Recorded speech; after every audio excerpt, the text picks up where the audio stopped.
you kind of suggested that we should be doing something about that asymmetry. You're saying one way to do something about this asymmetry is this. So, are you saying that we should see this as a problem that we should try and change? Yeah.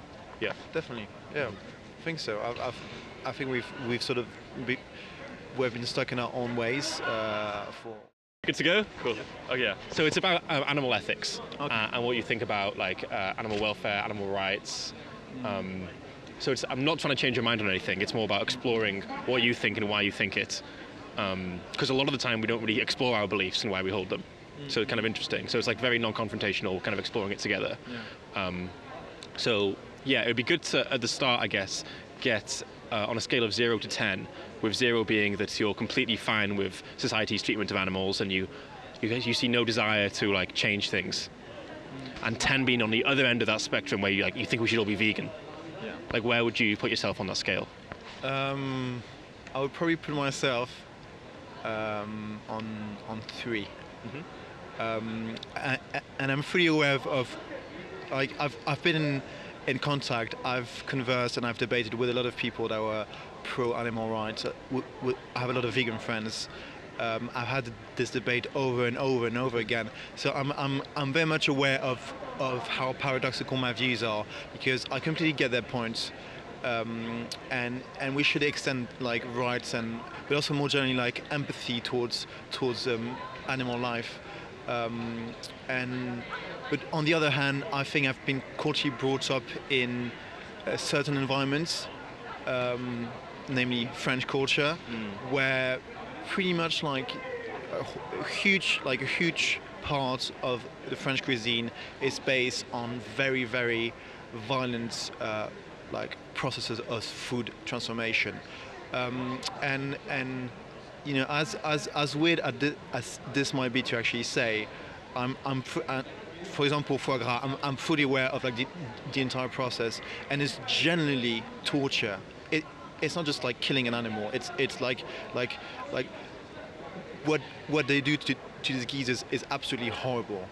However, like, it is so good. Like I've been brought up with this, and every Christmas, every New Year, I've had foie gras, and this is something I will never be able to change. So like, in a way, I get the other side's arguments, but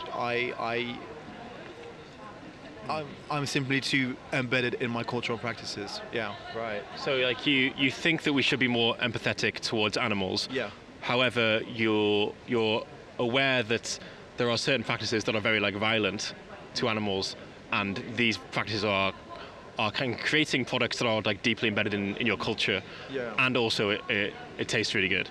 Absolutely. Yeah. Yeah. So like, yeah, I mean, you said a 3, I think. 3. So you do kind of see some value in towards a shift, and I guess, like you said, you think it should be a shift towards feeling more empathy for animals. Yeah. Absolutely, and I think in the way we actually produce food, I'm completely anti sort of like this large scale animal factories, and I think it's very detrimental to both the environment and both to your health. You know, like the way in which we food has been processed, and the sort of like poor quality of meat and food products. So like I'm completely against that. But I'm like the reason why I would switch to veganism or being vegetarian, or primarily for environmental reasons rather than ethical ones, because I think from a very practical point of view, not eating meat is the best thing we can give to the environment, apart from not having a kid. Right. So I think on the ethical question, I would rather think of environmental ones. You'd rather think of that? Of the environmental impact that the crops that are being used and the water that has been used to actually grow animal food is just producing a lot of devastation. For example, in Brazil, and to directly eat vegetable rather than eat something that has had to be fed is much more much less harmless, much less harmful to the environment, basically. Yeah. Yeah, yeah, and I think there's specific products like beef and dairy that are like supposed to be really bad for like environmental destruction and like greenhouse gas emissions.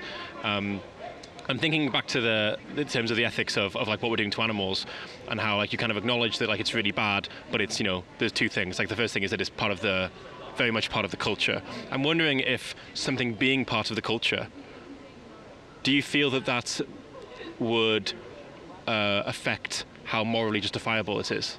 I think it would be a very conservative view to hold, to think that because things are traditional, because things have been done in a certain way, they are morally justifiable and hold some kind of normative value, which pretty much protects them from any kind of criticism.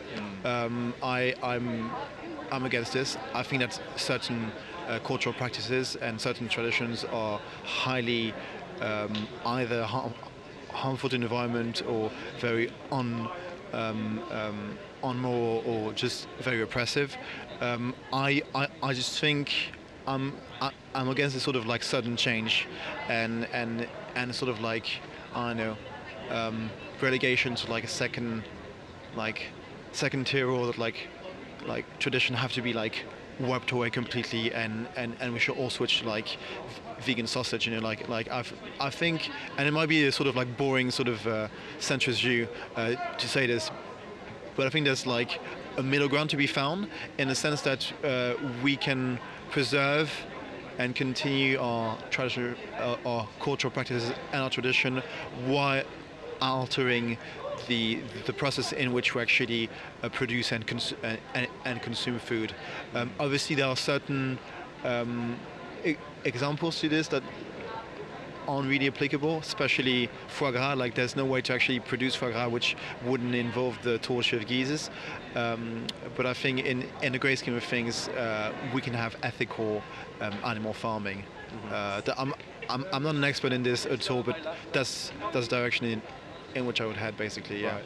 Interesting. Yeah. So you don't think that something being cultural necessarily means it should continue? Like, you'd probably say that. I know we'd probably agree that like slavery was part of a culture. It happened for a long time, but we're probably both very happy that it changed. And like bullfighting, for instance, we'd say that was part of the culture. We'd still say that that's probably wrong.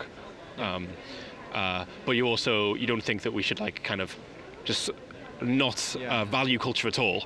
Tabula rasa, just like, yeah, I'm against the sort of like tabula rasa approach to say that, like, because these cultural norms have been harmful, which is simply just wipe them away. Like, that's in a way very uncritical, because it doesn't really take into account the sort of like the nuance, like the nuance and the cultural belonging of people.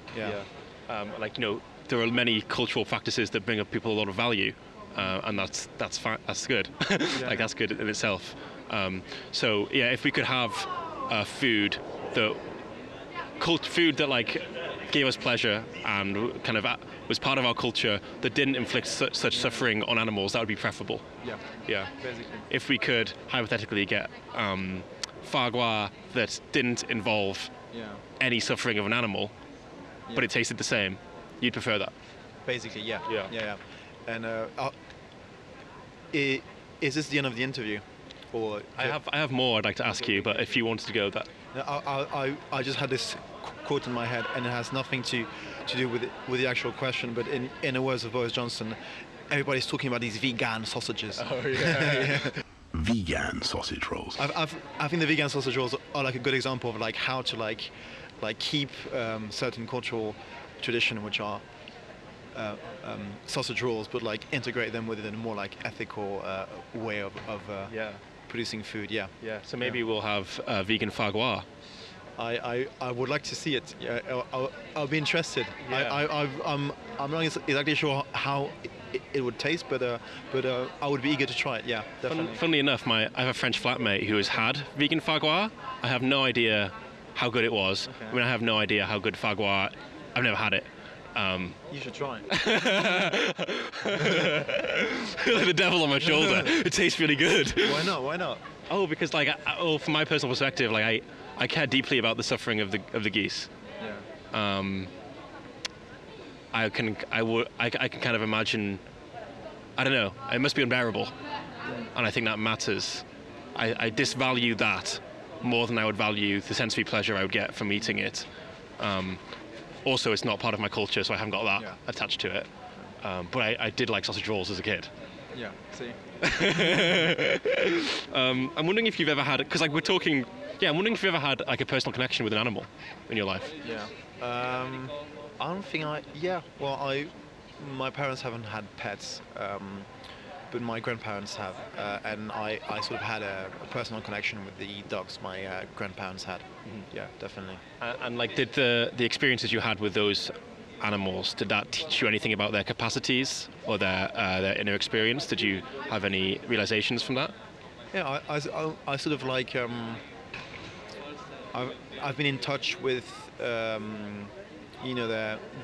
their consciousness, and I sort of like understood as anyone does at some point of their lives, like the sort of like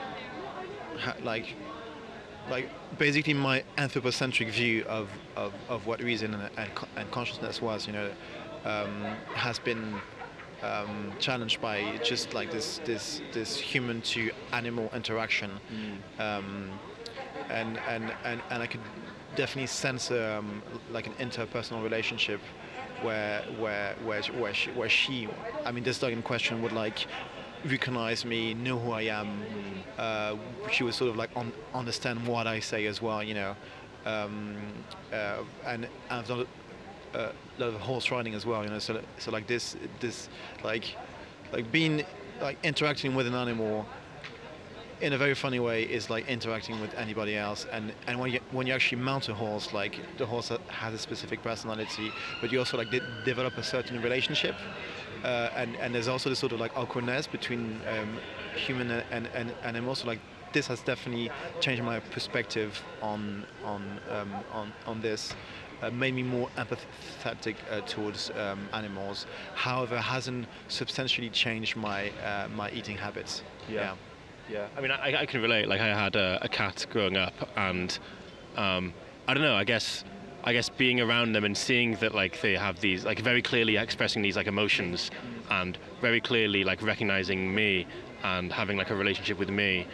I guess you see the animal as an individual, which is perhaps a perspective that's missing when it comes to farmed animals, because we don't see them or learn about them, or it's like a pig is a pig and all pigs are the same. You don't learn about these like individual personalities. Yeah. Okay. What else was I going to say? Oh yeah. Have you ever seen, or have you ever witnessed an animal suffering?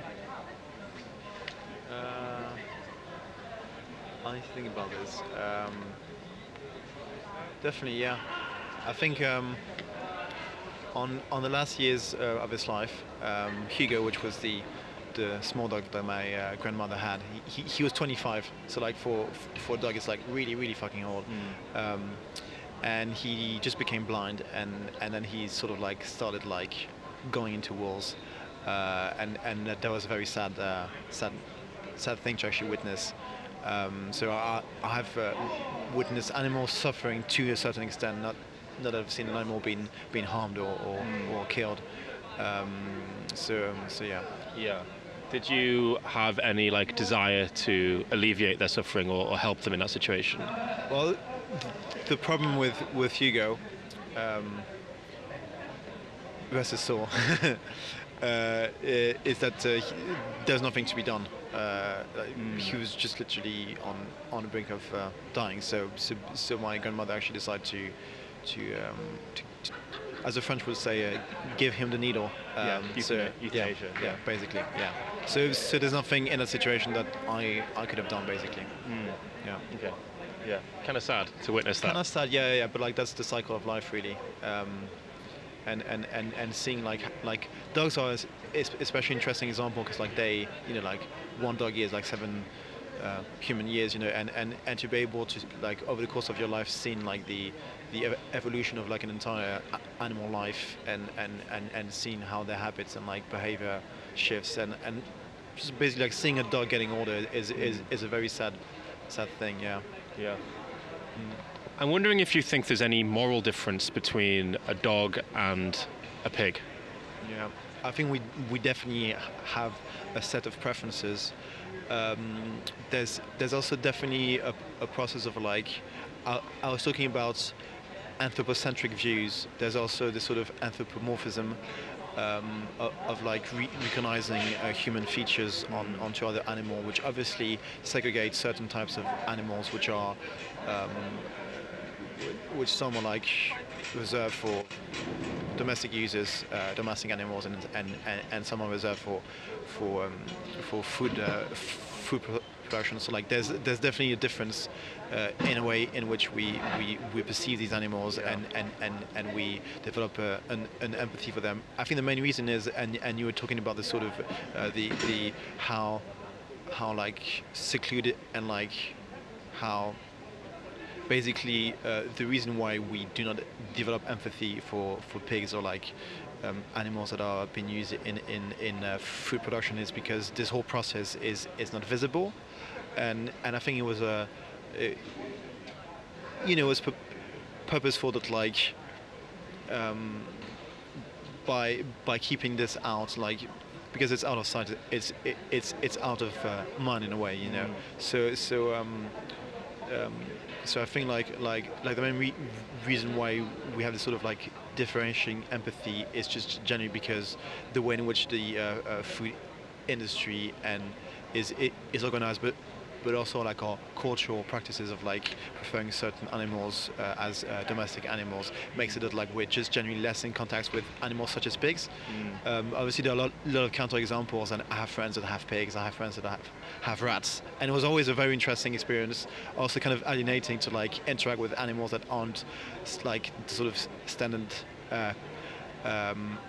domestic house pets, you know. But yeah. Okay, yeah. Let me repeat back to you what you're saying so I know I'm understanding. Because it sounds like you're saying that you think the way we perceive these animals is different morally, I guess. Yeah. And that's perhaps because of the lack of transparency in the industry, where we're not really seeing what's happening to like farmed animals, and also just culturally the way in which we see domesticated animals as individuals with personalities, whereas with farmed animals we don't. So I'm wondering, like, if we put the way we perceive them to one side, which we know is like that, and we know some of the causes for that, in terms of their like actual capacities, their like capacity to suffer, for instance, and feel pain, do you think that there is a morally relevant distinction between like a pig and a dog in that sense? No. I don't think there should be a moral distinction, but I think that in effect there is. Right. Like culturally, we have like an obsession with certain types of animal, especially cats and dogs, and it's sort of like there's definitely sort of like asymmetrical geometry when it comes to how much attention and how much empathy we express towards certain types of animals, and sometimes to such an extent where animal suffering is given more media attention, for example, than human suffering. I was doing a reading the other week where they were comparing two different events that had happened in the same city in the same day, and there was basically a wild coyote that killed a few pets, a few dogs, and that has had a lot of media attention.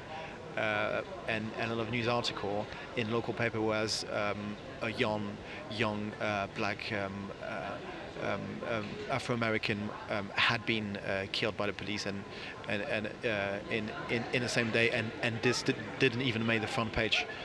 So I think not only between animals, obviously, because we're less in contact with certain types of animals, and obviously have like certain set of preferences that have been like culturally developed over centuries, but also sometimes it goes to such an extreme where we prioritize certain animals over certain humans, and I think that's also a problem we should be aware of. Yeah, I agree. Yeah. You said that you think it is that way, and that we perceive these animals morally different, but you don't think it should be that way. No. Yeah. I think it should be that way, and the way in which we could actually address this sort of asymmetry is basically through co-presence. I'm planning, and one of my beliefs is that we should plan for cities that are more than human, which is specific strand within geography, and if we would be able to sort of diversify the use or the places that animals can actually occupy in the city, would be able to interact with them on a daily basis, Right. and that would be a way to actually foster sort of empathy towards other kinds of animals, not only domestic pets, basically. Yeah. Right. So you think like a knock-on effect of an intervention like that could be that we spend more time learning about animals because we're having experiences with them, and therefore we're more likely to care about them and empathize with them like we would a dog. Yeah. Okay, that's interesting. But I'm also interested in that you said that you kind of suggested that we should be doing something about that asymmetry. You're saying one way to do something about this asymmetry is this. So are you saying that we should see this as a problem that we should try and change? Yeah. Yeah. Definitely. Yeah. I think so. I think we've sort of we've been stuck in our own ways for quite a long time, and I think we're sort of like coming out of this phase of like how would you phrase it? Sort of like Cartesian instrumentalist, sort of like industrial vision of animals. I think there's definitely a cultural shift towards this, and I think we should implement these kind of measures to actually get to like learn more about animal life, but also to generally just interact with them, and I think they'll, from a human perspective, will be very enriching, just as much as human interactions, basically. Mm-hmm. Yeah. Cool. I'll ask you one more question. I'll go back to that scale. So on a scale of 0 to 10, 0 being that you don't see any issue with the current practices. So like some examples of things we're doing is, as you know, the foie gras thing with the geese, but we're also like boiling lobsters alive in the UK. We're keeping animals in factory farms where they're like very crowded and they're dying in quite terrible ways as well. 0 would be like you don't think there needs to be a change here, the current situation. 10 is on the other end, where you're saying that you think that there needs to be a radical change in the way that we're treating these animals and using these animals, and like we should all be vegan on the scale, and that's on the 10. Like where do you think you would put yourself on that at this point? As in comparison to the beginning of our interview. Yeah, like I'm wondering if like now that we've like thought it through, if there's been any like change in like in whether you think that we should change. Yeah, definitely. Definitely. I would say from the 3, I've gone up to a 4 or 5. I think it also has to do with like individual examples. Because obviously certain practices are just absolutely horrible, and you were mentioning lobsters being cooked alive. I was thinking about that tradition in the Faroe Islands where they encircle dolphins and they cut their wings. Not the wings, the fins. Yeah. Thank you. So like on a global sort of like measurement scale, I would say 5, but I would say it like depends from like practices to practices, basically. Because also of my sort of own cultural position, I would be more prone to being against what has happened in the Faroe Island, as for example foie gras. You know, so also take into account my own like cultural bias. Yeah. Right. Yeah. Here's an interesting question for you. Like if you could press a button to prevent foie gras from ever being discovered, right? So it doesn't become a cultural practice. So like I guess you'd be preventing probably billions of geese from going through what you describe as like an unbearable experience. Would you, if that button was in front of you now, would you slam it or would you not? If that only depends on whether I will be ignorant of how foie gras actually tastes. If I were to press that button, knowing how foie gras tastes, I would probably be very reluctant to do so. Huh. But if everyone could sort of like be oblivious about how it actually tastes, then I would probably do it. Yeah. So this is interesting then. So like if you were to press this button and you knew what foie gras tasted like, you feel like that would cause you suffering because you'd be like, man, I really wish I could have some foie gras this year because it tastes so great. But on the other part of the scale, you're like preventing an unbearable experience. Even if it was one geese going through this, how does your suffering, how do you weigh your suffering of knowing that you like the taste of foie gras and having it to the torture of all of these animals? Like, does there come a point where you're like, the suffering of these animals outweighs the displeasure I get from not tasting the foie gras? I do get. I mean, I sort of said it on a slightly ironical tone. I don't think this is the decision I would actually take. Obviously, it's very selfish to say this because I'm sort of like weighting my own like gustative pleasure with like the life of like other beings. So like, it's. I mean, it's a very tricky question. I think, you know. It's difficult because it comes with this like psychological baggage where it's like, well, that's kind of the choice we're making every day in a way. I mean, when we buy the products, I mean. Do you know what I mean? Yeah. Like, in a way, I'm asking you a hypothetical question, but also it's kind of like, oh, this is like, I guess when we buy the product, someone could say that we are valuing maybe culture or like our sensory pleasure over what's happening to the suffering of the animals. But I suppose on a hypothetical, it's like, it's enlarged because I'm talking about like all of them. It's like a lot. I see what you mean. I would probably save the geezers. And I do understand your very convincing argument about like sort of like extending this choice to like consumption of food, and you know that like we have to be concerned about the consumption side as much as the production side, and as much as